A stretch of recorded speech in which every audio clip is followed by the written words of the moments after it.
साल 1857 सिर्फ एक वर्ष नहीं बल्कि एक ऐसे तूफान का नाम है जिसने ब्रिटिश साम्राज्य की नींव हिला दी। क्या यह सिर्फ सिपाहियों की बगावत थी या फिर एक पूरे राष्ट्र की दबी हुई चिंगारी? आज हम जानेंगे उस ऐतिहासिक क्रांति की कहानी को जहां बहादुरी, बलिदान और बगावत ने मिलकर लिखा था भारत के स्वाधीनता संग्राम का पहला अध्याय।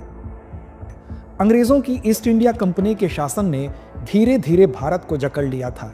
राजाओं को गद्दी से हटाया जा रहा था, किसानों से जबरन कर वसूला जा रहा था, समाज की परंपराओं को तोड़ा जा रहा था और सैनिकों की आस्था को ठेस पहुंचाई जा रही थी।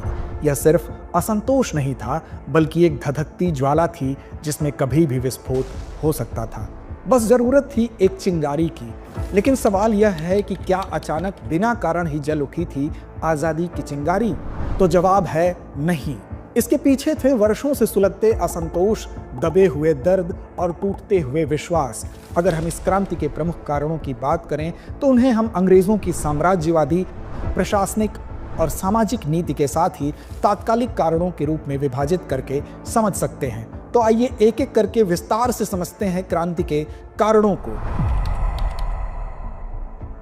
अंग्रेजों की साम्राज्यवादी मानसिकता का परिलक्षण उनकी नीतियों में स्पष्ट तौर पर दिखने लगा था, जिसका पहला उदाहरण थी वेलेस्ली की सहायक संधि यानी कि सब्सिडियरी अलायंस, जिससे देशी राज्यों के स्वतंत्रता के अपहरण की शुरुआत हुई थी।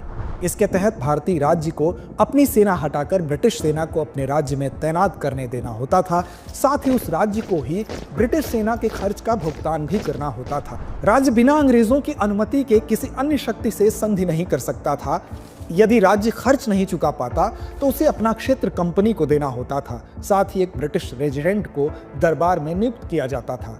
इसी कड़ी में डलहौजी की साम्राज्यवादी नीतियों ने इसे और आगे बढ़ाते हुए 1857 की महाक्रांति रूपी अग्नि में घी का काम किया। डलहौजी की हड़प नीति यानी डॉक्ट्रिन ऑफ लैप्स उनमें प्रमुख थी, जिसके अंतर्गत अंग्रेजों द्वारा किसी भी शासक के निःसंतान होने पर उसे अपने उत्तराधिकारी को गोद लेने का अधिकार नहीं था। अतः शासक की मृत्यु होने के बाद या सत्ता का त्याग करने पर उसके शासन पर कब्जा कर लिया जाता था।